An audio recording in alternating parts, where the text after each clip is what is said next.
or you have not tried. So in the case you have not tried, then please try first. Okay. Okay, so now let's start with today's lecture.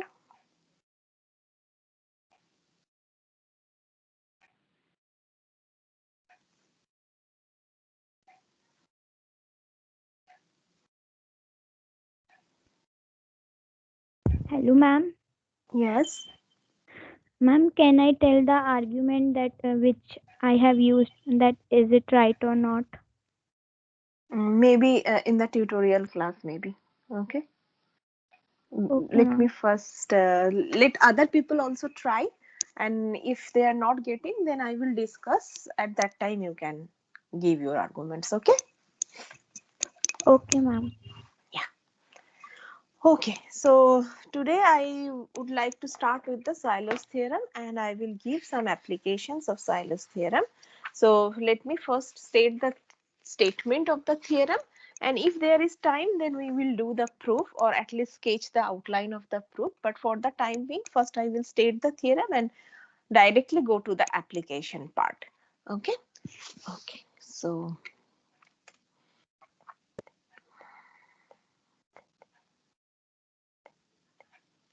Sylus theorem is one of the most important theorem in group theory.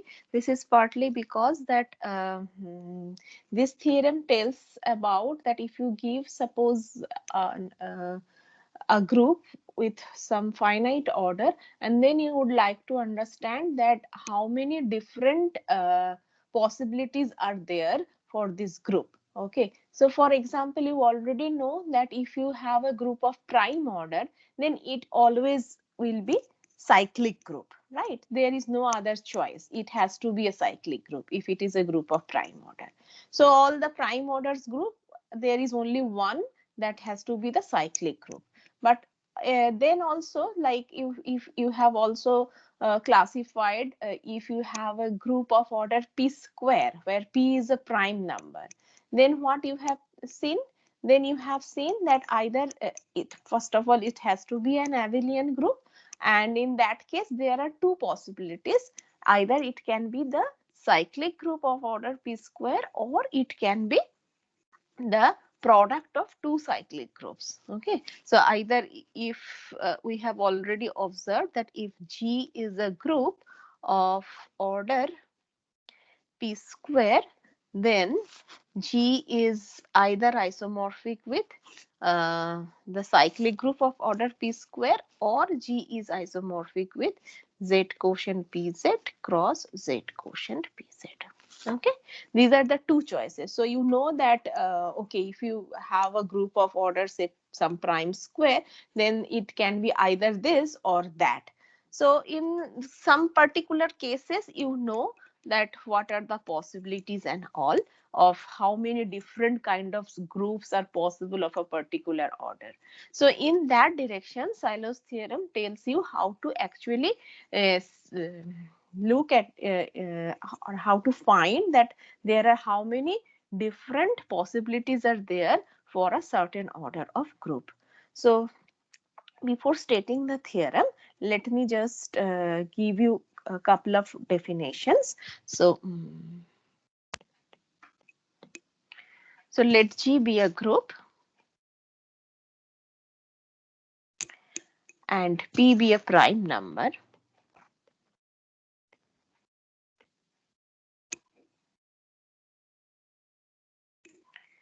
Then first definition says that you already know this definition. Say a group of order p to the power alpha for some alpha greater than equal to 1 is called a p group. That you have already seen is called a p group if the order of the group is p to the power something. Okay, and you are starting with any group G, and then subgroups of G which are p groups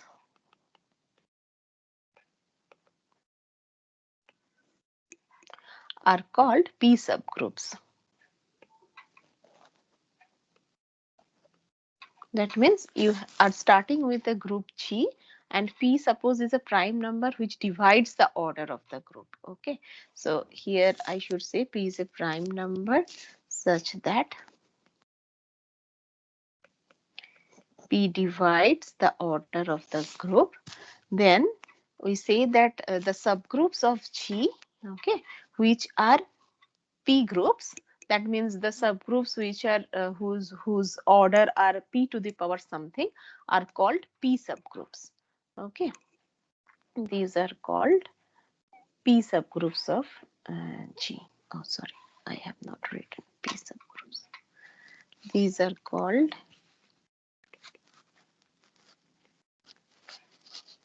P subgroups of G. Okay. Okay. Now the second definition says that if G is a group of order say P to the power alpha into M, where P doesn't divide M, okay, then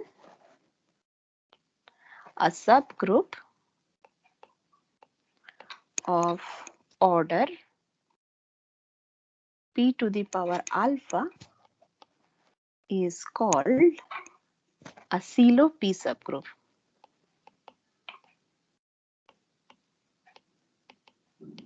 So what does this definition says? So suppose the order of the group is P to the power alpha into M such that P doesn't divide M. That means alpha is the highest power of P which is present in the order of the group. Then the subgroup of order P to the power alpha is called a CELO P subgroup. Okay, so what is the CELO P subgroup? This is a subgroup of the group G such that its order is the P to the power alpha, where alpha is the maximum power of P which is present in the order of the group. Okay, so then this is called a CELO P subgroups. And next is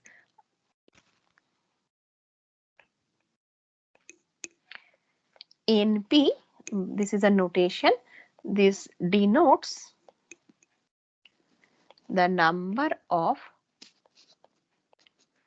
CELO P subgroups of G.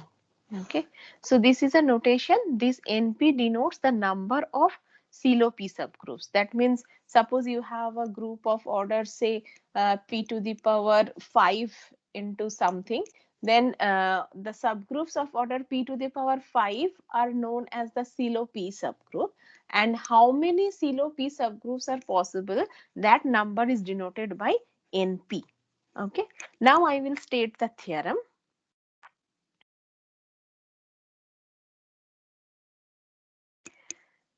So let G be a group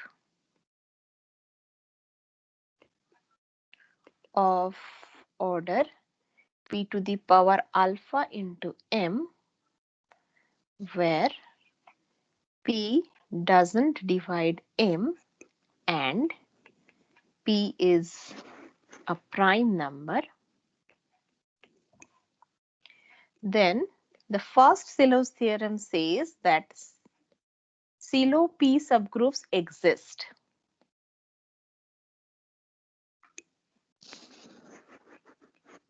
What does that mean? That means there exists a subgroup of order P to the power alpha in G. This is the first Celo's theorem. So in general, we know what the Cauchy's theorem says, that if you have a prime divisor, then there exists a subgroup of order P. Celo's theorem is saying something more. It is saying that if you have a group of order P to the power alpha into M, where alpha is the highest power of that prime P present in this group order of the group, then it will have in fact a subgroup of order P to the power alpha.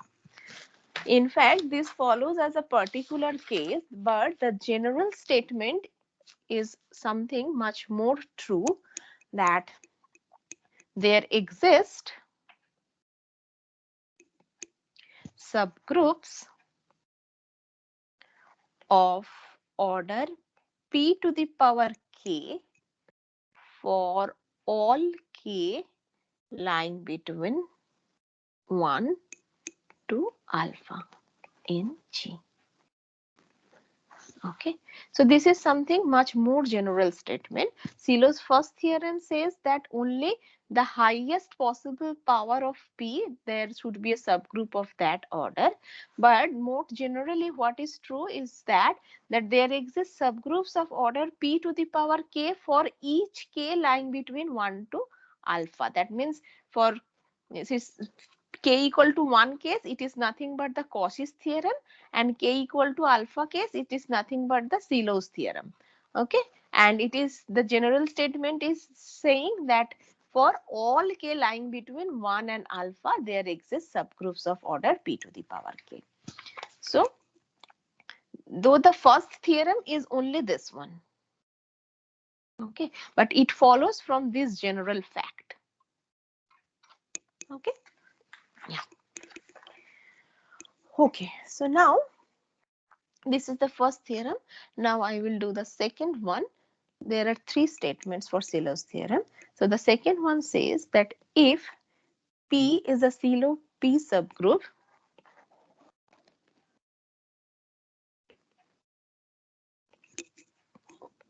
of the group G and Q is any P subgroup of G, then it says that there exists an element in the group G such that Q will be sitting inside some conjugate of this Silo P subgroup. That is, Q is contained in some conjugate of P. GPG inverse is known as the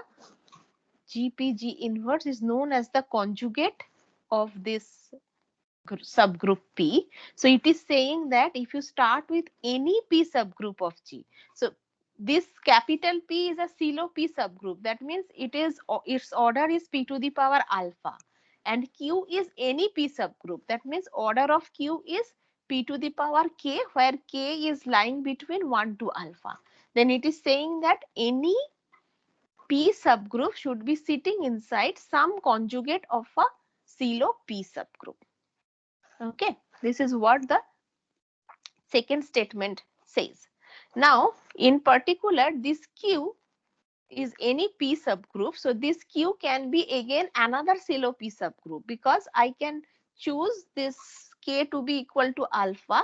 So this says that this Q can be a Silo P subgroup also. So if that is the case, if Q becomes a Silo P subgroup, then what does it say? That Q will be equal to GPG inverse, isn't it? So that means any two Silo P subgroups are conjugate in G. So let me write down. In particular,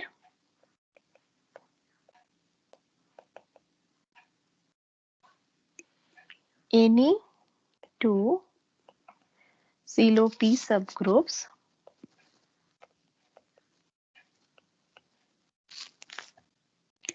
are conjugate in G. Let us invest some more time to understand the second Silo's theorem. Okay. So first of all, I started with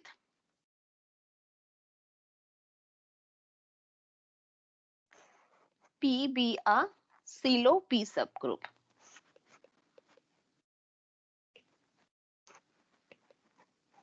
of G. What does that mean? What will be the order of P? What will be the order of P by the definition? P to the power alpha, where alpha is the highest possible power which is of P which is present in the order of G. So when I will say it is a CeLO P subgroup, by definition its order should be the highest power of P which is present in the order of G. It is P to the power alpha. Okay. Now let us consider, let G be any element of the group G, and let us consider this conjugate of this P, G P G inverse. Okay. Now the question is G P G inverse, this is a subset of G, of course. Okay. But the question is this a subgroup of G?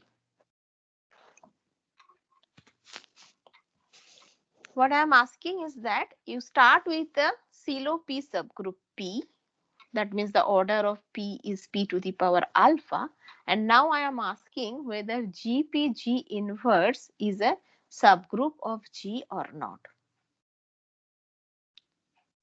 So can you think and tell me whether it is a subgroup or not? So how does the elements of GPG inverse look like? It is the set of all elements of the form G X G inverse such that X is from this subgroup P, isn't it? Now my question is this a subgroup of the group G or not? What do you think?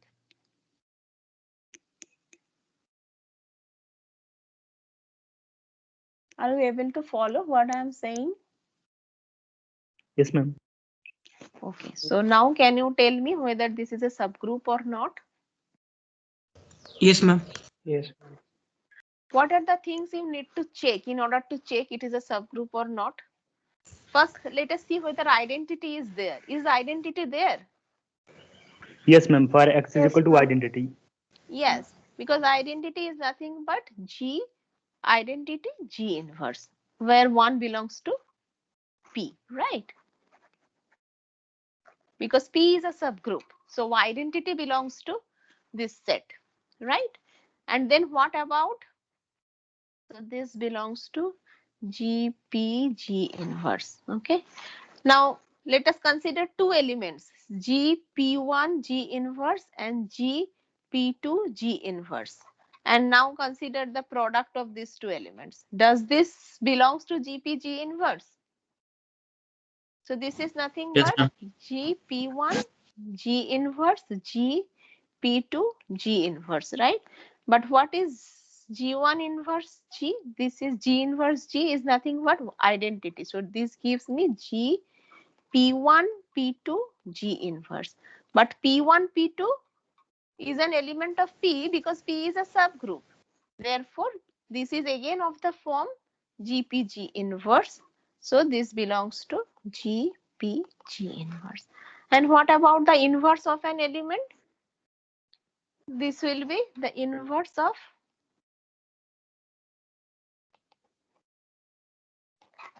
any element, say GPG inverse. What will be the inverse of this?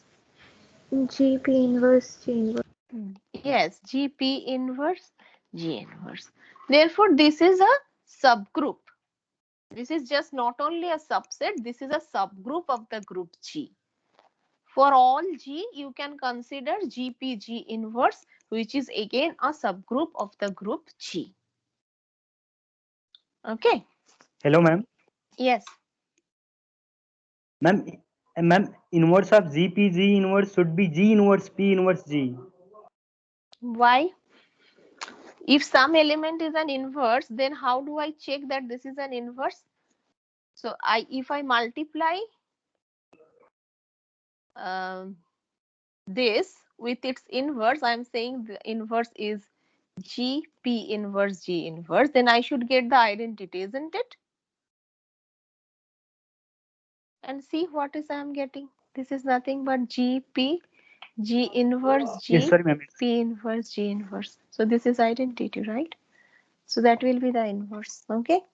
Yeah.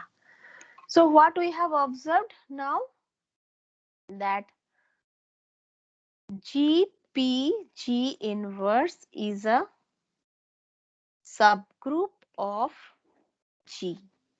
Okay. What will be the cardinality of this subgroup? What will be the order of this subgroup? P to the power alpha. Order of P. Order of P, which is P to the power alpha. That means now if we would like to understand what, so that means if for every G, if I vary this G over the elements of the group, then all these are giving me nothing but a CeLO P subgroups, because all of them are having power P to the power alpha, right? So that means this says that if P is a CeLO P subgroup, then GP inverse is also a CeLO P subgroup, isn't it? But if there is only one CeLO P subgroup, what does that will imply? Suppose there exists only one CeLO P subgroup, then what will happen? P will be normal because GPG inverse is equal to P, so it will be normal in G. Yes. Then in that case, GPG inverse has to be equal to P, isn't it? Yes, ma'am. For all G. Okay. So as you are varying G, each time you will get one CeLO P subgroup, but you know that there is only one CeLO P subgroup. That means this GPG inverse, which is a CeLO P subgroups, and P is CeLO, so there is only one. Therefore, this has to be equal to this one for all G. That means this will imply that P is a normal subgroup.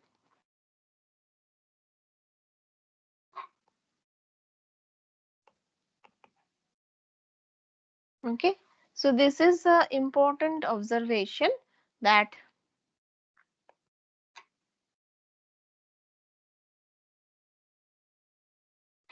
if there exists only one CeLO P subgroup, then that implies that P is a normal subgroup of G. That has to be a normal subgroup. Is this clear to everybody? Yes, ma'am. Yeah. And what does the second theorem says in here, if you come back? So what it says that if Q is any P subgroup, then it is says that Q should be contained in some conjugate of a CeLO P subgroup. That means Q should be sitting inside some CeLO P subgroup, because GPG inverse is again a CeLO P subgroup, isn't it? So therefore every P subgroup is sitting inside in some CeLO P subgroup. Okay, fine. And more particularly, all the CeLO P subgroups are conjugate to each other. Okay, is the second statement clear to everybody?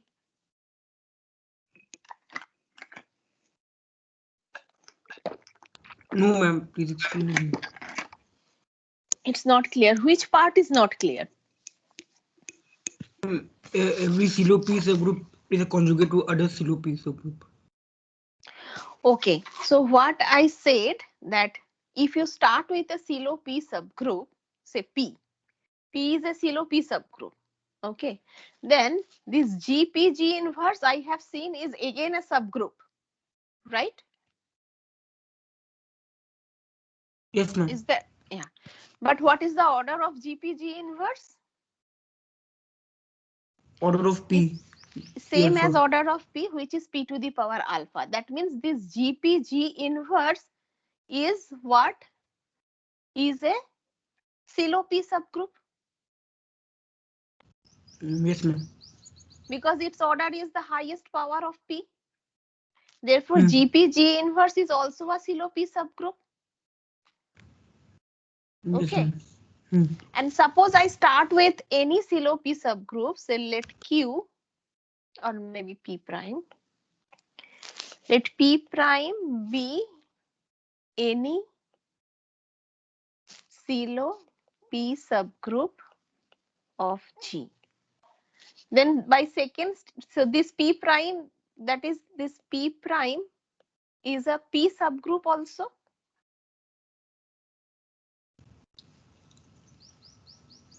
Because its order is P to the power alpha. So this Yes, ma'am. P prime is a P subgroup. Then by second theorem, what I can say? By second statement, there exists some G belongs to G such that this P prime should be sitting inside G, P, G inverse, isn't it? Yes, ma'am. Right? But this Hmm. P prime is also already a silo P subgroup. That means its order is P to the power alpha.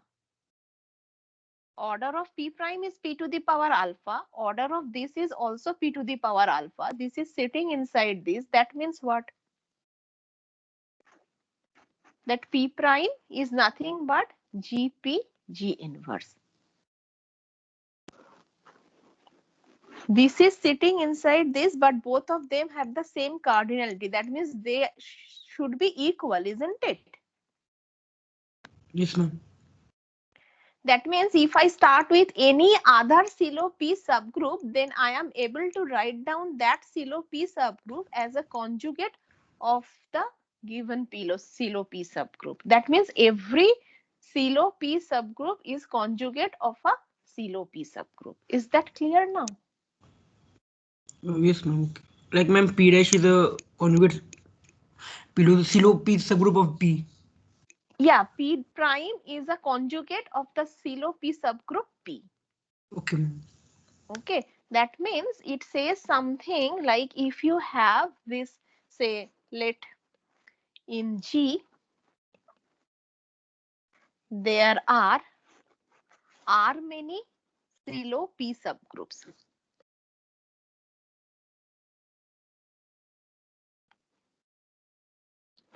Say P1, P2, P3, PR.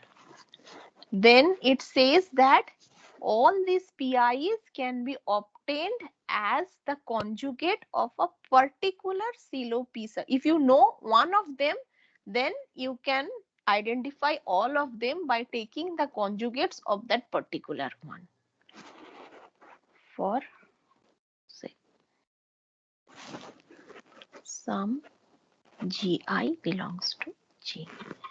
So if you know, suppose I would like to find out what are all the silo P subgroups. So if I know any one of them, say P1, I already know, then I will be able to find out the rest of them by just taking the conjugation of this known silo P subgroup with the elements of the group.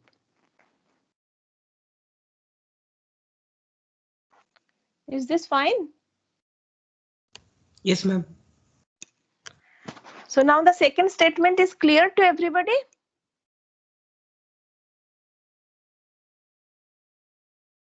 Yes, ma'am. Okay. So this was the relation. So that the most important thing is that if you have just only one silo P subgroup, then it says that it has to be a normal subgroup. Okay. This is the yes. Ma'am, any group of order p to the power alpha. Suppose we have an order p to the power alpha. Then can we say that always this have a silo p subgroup? Any repeat the question once again. Suppose we have a group whose order is p to the power alpha. Then it have only p. Sorry, it have only p to the power alpha as a silo p subgroup. Okay. is it any subgroup is less than order p to the power alpha can be silo subgroup or not? No, Silos P subgroup means that its order has to be the maximum power of that prime number P. So for example, suppose G is a group such that its order is 24. Okay, so if I write down 24, then this is 2 cube into 3, right? So now here the order of the Silo P subgroup will be what? Silo. So there are two primes. One is 2, another one is 3. So there will be a Silo 2 subgroup and there will be a Silo 3 subgroup. So if this is Silo 2 subgroup is P, then what will be the order of P? The highest power of 2 present in the order. That means 2 cube. So its order will be 8. And what will be the order of the Silo Q subgroup? Silo 3 subgroup? The highest power of 3 present. So that means this is 3. Is this clear? Did I answer your question? Yes, ma'am. This is clear. But ma'am, can we say always this group always have two silo subgroup? These groups will always have 2 Silo subgroups. Can Yes, we say that? the first statement says that there exist. The first theorem says that Silo P subgroup exists. Okay. The first theorem says that there always exists a subgroup of order P to the power alpha, where alpha is the highest power. And I have told that this is something more stronger. It is saying that there exist subgroups of order P to the power k for all k lying between this range 1 to alpha. Okay. And whenever you are getting k equal to the highest value, that is alpha, then you are getting a Silo P subgroup. And when you take k equal to 1, then that is nothing but the Cauchy's theorem. Yes, ma'am. Okay, Okay, ma'am. it's fine with everybody?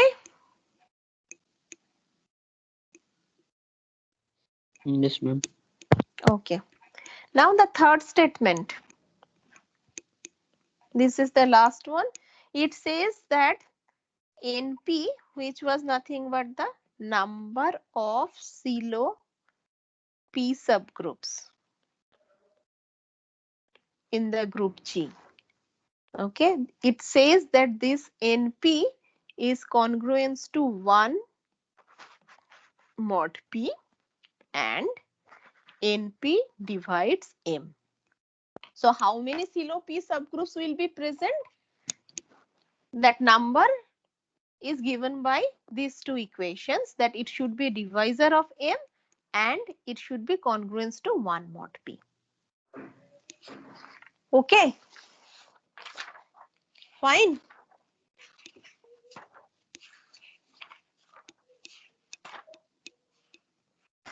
Yes, ma'am. Now let us do one application, why this theorem is useful and how we can use this theorem to classify that how many different types of groups are possible of a particular order. Okay, we will do that now. Okay, should I go to the next page?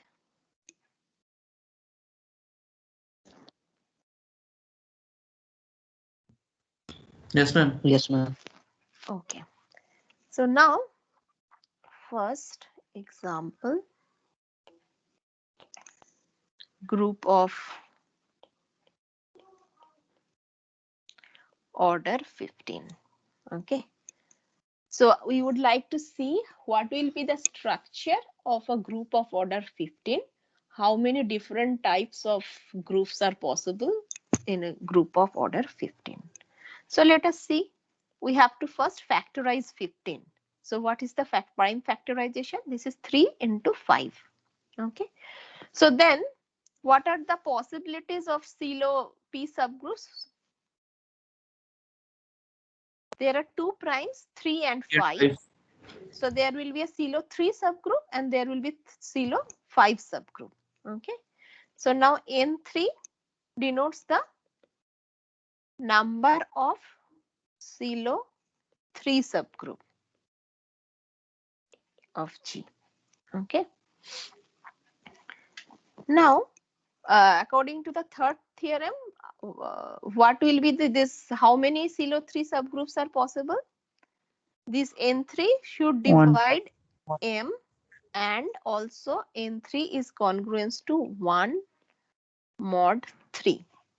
So N3 is a divisor of M. That means there are 2 choices. Either it will be 1 or 5, and only one satisfies the second equation. So this implies that N3 have to be equal to 1. Okay. Now what about N5? N5 is the number of CeLO 5 subgroup of G. So again by theorem, this N5 should divide 3 and N5 should be congruent to 1 mod 5. What are the possibilities? So N5 divides 3 means there are 2 possibilities, 1 or 3. Only one satisfies this equation. Therefore, N5 is also 1. That means there is only one CeLO 3 subgroup and only one CeLO 5 subgroup. Okay. So let H and K are CeLO 3 and CeLO 5 subgroups respectively. So then what can I say about, so what is the order of H? Order of the CeLO 3 subgroup will be, the highest power of 3 is 3. 3 only, 3. and order of K will be 5. Now what can I say about this H and K? Both will What be type? normal. Both are normal. Both are normal, of course, because there is only one CeLO 3 subgroup, and if there is only one CeLO 3 subgroup, then it has to be a normal subgroup. That is what we have already observed, right? And similarly, there is only one, so both of them are normal subgroup. But can I say something more about the structure of H and K? What kind of subgroups they are? Cyclic. Every Cyclic. element of H and K comes. Yeah, so they are cyclic because H is of order 3. So every group of prime order is cyclic. Therefore, H and K both are cyclic. So let H is generated by X and your K is generated by, say, Y.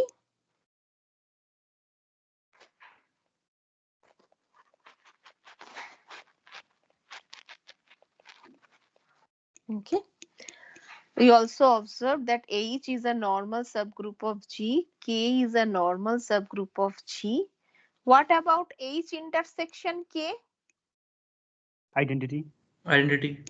Identity, because H intersection K is a subgroup of H as well as subgroup of K. So its order should divide 3 and 5. There is only one possibility. Therefore, H intersection K is identity. And what about HK? 15. 15, that we have already learned the formula for that. Therefore, in this case, what can I say? G is equals to HK. G is equal to HK. So basically your G is in this case isomorphic with H cross K. H cross K. That means this G is isomorphic with Z quotient 3Z. This any cyclic group of order 3 is isomorphic with this, and was 5Z. I think I have given one exercise. This is isomorphic with what? Yes, ma'am. Z Z15. quotient 15Z. 15Z. Okay, fine. So that means here I am getting only one possibility. The possibility is that G is a cyclic group of order 15.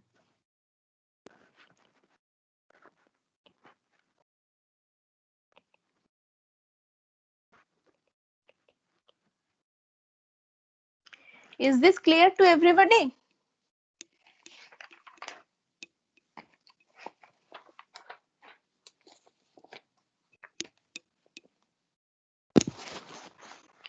You have to give some response, otherwise I will not be able to understand whether are you following or not. Yes, If something Yes, is ma'am. okay, if something Yes, is ma'am. not clear, then always ask. Okay, there is no harm. I will try to explain at my level best. Okay. Okay, so now let us do another example. Okay, so let G be a group of order 21. Then classify. How many groups are possible of order 21? Different structure. Okay. So you can see here this 21 is nothing but 3 into 7. So it is like product of two primes, almost similar to the previous case, isn't it? Yes, ma'am. So what do you think here? What will be the possibilities? So let us see. So there will be Silo 3 subgroup and Silo 7 subgroup. Okay. So what is M3? Number of Silo 3 subgroups. So M3 divides 7 and M3 congruence to 1 mod 3. What are the possibilities for M3? 1 and 3. 1 and 2. Same. 1 and 1 and 3, 1 and 2. 1 and 7. 1 and 7. Yes. Does 2, 3 divide 7? Number of N3 is equals to 2. Number of N3. Number Okay. of silo 3 subgroups. So number of Silo 3 subgroups will be what? So N3 is either equal to 1 or equal to 7. This is fine because the divisors of 7 are nothing but 1 and 7. 1 also satisfies this equation and 7 also satisfies this equation. Therefore, either N3 will be equal to 1 or N3 will be equal to 7. Fine. Now let us see what is N7. N7 divides 3 and N7 is congruent to 1 mod 7. What are the possibilities for N7? 1. There is only one possibility, that is 1. That means there exists only one Silo 7 subgroup, right? And Silo 3 subgroup, it can be 1 or it can be 7. We don't know. Okay. Here are two possibilities. Okay. So from here we can say that there exist, mentally, so previous slide once again. yes, only one Silo 7 subgroup, say H, which will be normal as well.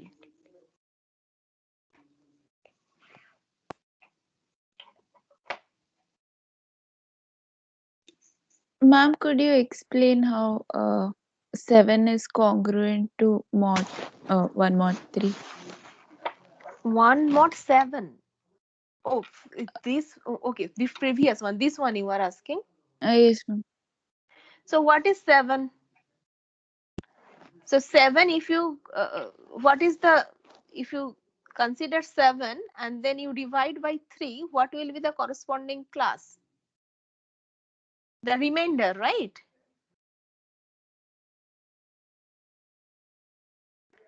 Do you It will be understand? 1. It will be 1. So that's why. Okay. Okay. Okay, understood.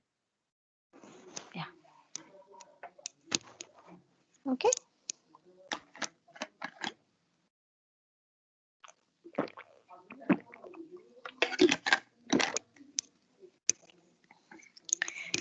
Should I go to the next page? Yes, ma'am. Okay. So now there exists only one CeLO 7 subgroup because N7 is one we have found. And if there is only one CeLO 7 subgroup, then we know that it has to be normal. That is fine to everybody. Yes, ma'am. Therefore, H is normal. What can I say about H? What will be the group structure? H is a group of prime order. Therefore, it will be a cyclic group. cyclic group. So it will be generated by some X such that order of X is equal to 7. Okay. Now I will divide it into two cases. First case, I will assume that N3 equal to 1 and see what I am getting there.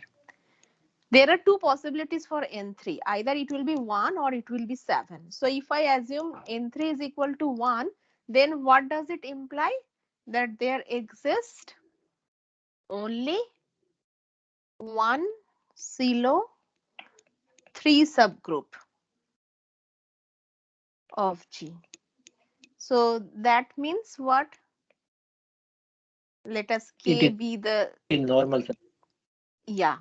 So K will be generated. This is a CeLO 3 subgroups. Again, it is of prime order. So it will be a cyclic group. So it will be generated by a single element whose order is 3. And not only that, K will also be a normal subgroup of G. So therefore, by the previous case, both of them are normal subgroup. And I will also have H intersection K to be equal to 1. And then order of HK is nothing but 21, right? So basically G is HK, and then I am getting that G is isomorphic with H cross K, which is isomorphic with Z quotient 7Z cross Z quotient 3Z, which is isomorphic with Z quotient 21Z. That means it is a cyclic group. That is, G is a cyclic group of order 21. Is this case clear to everybody? This is exactly same thing that we have done for the group order 15 case. Is this fine? Yes, ma'am. Okay, so now we have to assume the other case, that is N3 is equal to 7. That means there are 7 CeLO 3 subgroups. Okay, so let's go to that case. So let N3 is equal to 7. That is, there exist 7 CeLO 3 subgroups. Okay. Okay, fine. What we already know, that H is a normal subgroup of G. Okay, that we already know. Okay, so now this YXY inverse, if I consider, since H is generated by X, H was generated by X, H is a normal subgroup, therefore YXY inverse should belongs to H, isn't it? Right? Is this Yes. clear? Yes, ma'am. Yeah. Yes, ma'am. So, but then H has how many elements? H has 7. 7 elements. So, what are those 7 elements? 1, x, x square up to x to the power 6, isn't it? Okay. So, that means this YXY inverse, which belongs to H, it can be any one of these 6 elements. Okay. So, let yx y inverse is equal to x to the power r, where r is lying between 1 to 6. Okay, fine. So if that is the case, then what about y square x y inverse? What it will be? x to the power 2r. X to the power 2r. Let me see. So I can write it as yx y inverse, right? Now yx y inverse is x to the power r y inverse. Now what it will be? Now is I it y can, square x y to the power minus 2? sorry, correct you are. Yeah, sorry, I'm really sorry. Yeah, of course. So now I can write it as y x y inverse, y x y inverse, then y x y inverse. How many times? R times. R times. R times, right? So what I will get for each of them, I will get x to the power r, isn't it? So what it will be?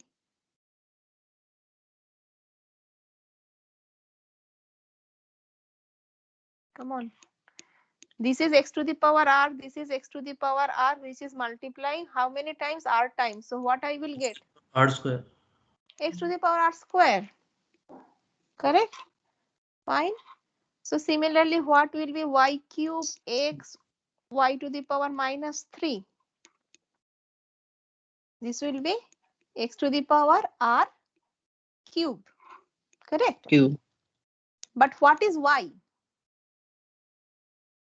Y was the generator of the CeLO 3 subgroup. Correct? So y cube is equal to 1, isn't it? So this is nothing but x. As, is this correct? As the order of y was 3, therefore y cube is identity. So this is nothing but x. So what relation I am getting? I am getting that x r cube should be equal to x. What does that mean? That x to the R power cube. r cube minus 1 is identity. But what is the order of x? Order of x is 7, isn't it? That means what can I write down? That r cube should be equal to congruence to 1 mod 7. That means what will be the choice for r here? This r has to satisfy this equation. I cannot just take any arbitrary r. This r has to satisfy this equation. So this r cube should be congruence to 1 mod 7. 7 should divide this one, no? Because x is an element of order 7. So if some powers is giving you identity, then order should divide that power. So 7 should divide r cube minus 1. So that means r cube is congruence to 1 mod 7. Is this fine? Yes, ma'am. Okay. So now I know what are the choices for r. So can you tell me what are the choices for r now? 2, 4, 8, 16. R cube should be congruence to 1 mod 7. Yes, ma'am. So if I consider r equal to 1, then it is satisfied. What about r equal to 2? 2 Yes, is sir. also satisfied. What about 3? No, and 3 won't satisfy. Yeah. Any power 4. will be satisfied. 4. Power of Any power Anything of 2. else? Any power of 2 would satisfy. any power of 2. Yeah. So only this many, right? Because I have to also see that r is Yes, less ma'am. than equal to 6. Okay. So these are the 3 possibilities for r. Either 1 or 2 or 4. Okay. So now what happens if r is equal to 1? Then what does it imply? If r equal to 1, then it says that yx y inverse is equal to x. From there, what can we get? So if r equal to 1, then I am getting yx y inverse equal to x. Then can you say something from here? What kind of group it will be? Abelian. Abelian. Yes, yes. In this case, G is abelian. Try to prove this if it is not clear to you. And in fact, in this case, what else we will obtain?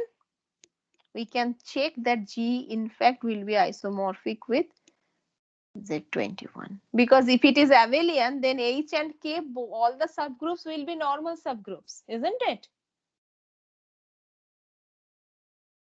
And then we will go back to the previous case. Is it clear? Yes, ma'am.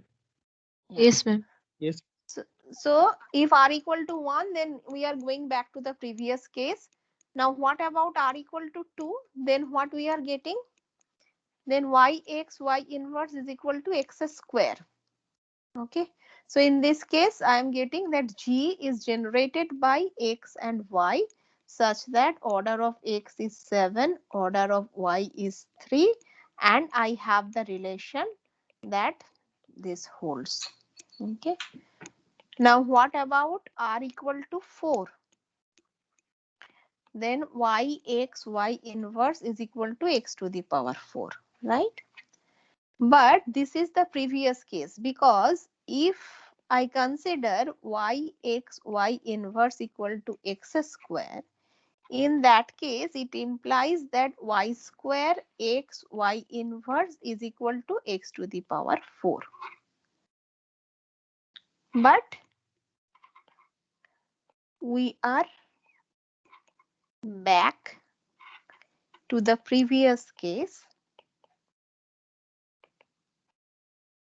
because It also be y square x y inverse whole y to the power -2. y to the sorry again, I am doing this mistake, sorry. Yeah, both y and y square are generators of H. So y square is also, and y is an element of order 3. So y and y square both are generator of this subgroup H. Okay. So in this case also we are going back to this condition, and these two conditions are equivalent. Yx y inverse is equal to x square and yx y inverse equal to x to the power 4. These are giving you to the same equation. Okay, because y and y square both are generator of H. So in this case also we are going back to this group only. So there are exactly two groups here. So if you have a group of order 21, then G is, so H K. sorry, Y square generator of H or K? oh sorry, K, sorry, K, thank you.